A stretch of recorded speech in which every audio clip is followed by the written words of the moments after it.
If you take a look at the swings flashing up on the screen next to me, what do you notice about the spine angle in all of them?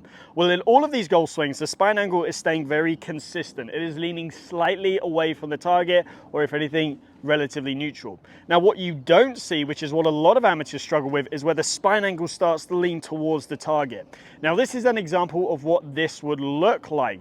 This is what we class as reverse pivoting. And reverse pivoting is not only going to really hurt your body, it's going to put you in small positions, but it's going to hurt your ball striking, and it's one of the biggest swing destroyers out there. So first off, at address, we will see that the pelvis will quite often be offset backwards and away from the target. The chest will then be leaning towards the target, and this has already created this spine angle which is leaning towards the target. Now, as I then swing back, when we see players reverse pivot, we'll see the pelvis work laterally away from the target, chest stay pretty centered. You can see spine is leaning towards the target. Now, from the down the line view, you can see as a result of this, the hands tend to go very, very upright, and the lead leg has also collapsed inwards. From this position, as you can imagine, it's going to put a lot of stress on your body, but it's also going to be extremely difficult to get any sort of efficient weight transfer, good sequencing in the downswing.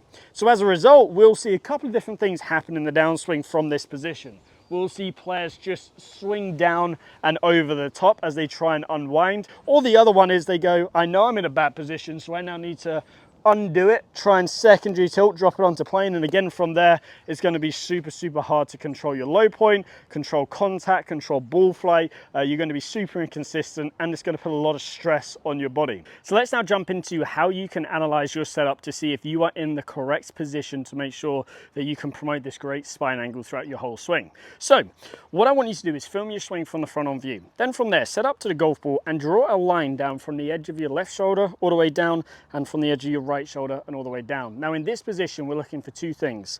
Number one, the position of the pelvis in these lines, and number two, where is our upper body relative to our feet? Now, when you do this, if you see that your shoulders are too far in front of your feet, so you can see my left shoulder here is well outside my left foot, and my right shoulder is well inside my right foot, that's a big indicator that the spine is skewed too much towards the target and the upper body is leaning too much towards the target. So in this situation, what we want to be doing is pulling the upper body back a little bit so that we can get the edges of the shoulders pretty symmetrical with the feet, so the edges of the shoulders roughly line up with the center of the ankles. So now that we've done the upper body and the feet, let's now talk about the pelvis. So you could have your shoulders in the correct position, but then still see that your lower back and your pelvis is skewed back this way. So if we bring the rectangle back in, you can see how here my trail hip is connected to that trail line, and I have a lot of space between my lead hip and that lead line right there. So what we want to do to achieve this position is just bump the hip slightly closer towards the lead line.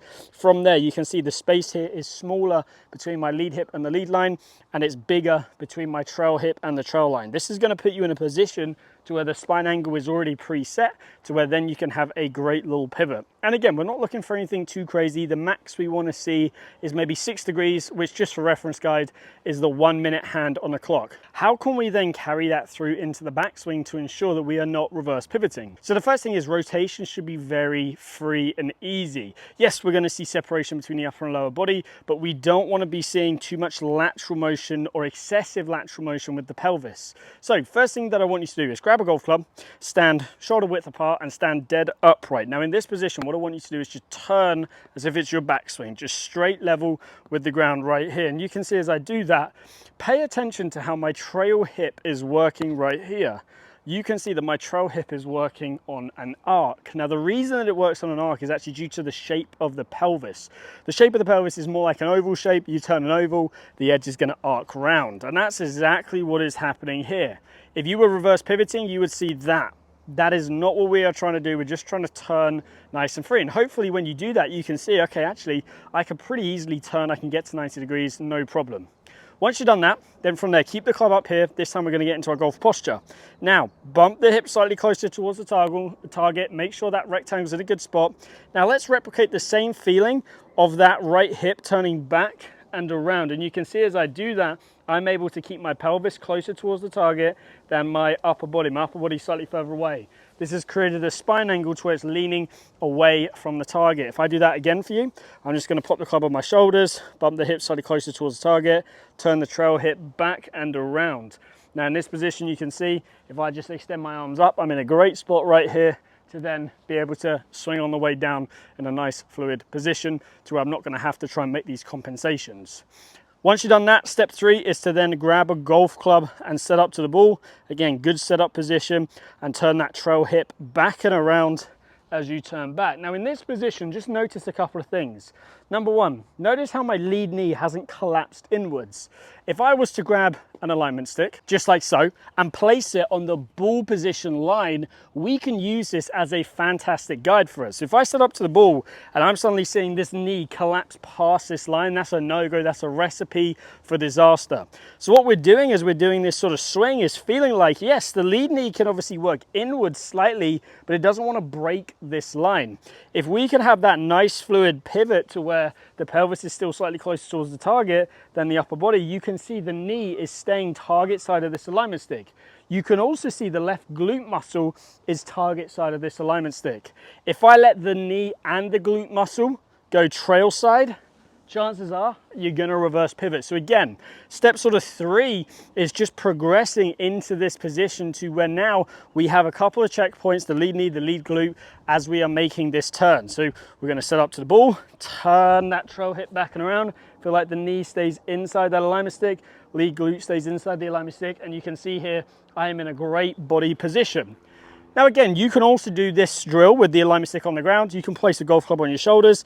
And again, another variation is you turn back, you try and get this one on your shoulders past the one on the ground, keeping that knee target side of this alignment stick and the glute target side of the alignment stick as well. Again, we're just trying to generate a good positioning in terms of the spine angle, and this is going to allow you to develop your own personal feels. Now again, from there, if I then set up to the ball and I make a swing, again, I'm going to use those checkpoints and then I'm going to swing all the way through. Let's see if I can pull it off right here. So there you have it. There is a step-by-step guide that is going to help you fix your reverse pivot. And it is very much a setup and a backswing issue. So if you run through those keys, you're going to be able to fix that reverse pivot in no time. Now, if you need a little bit more one-to-one help, I do offer online coaching on the Skillest platform. I'll leave the link down below, so go check it out. If you have enjoyed today's video, please give it a like and subscribe, and I hope to see you back here soon.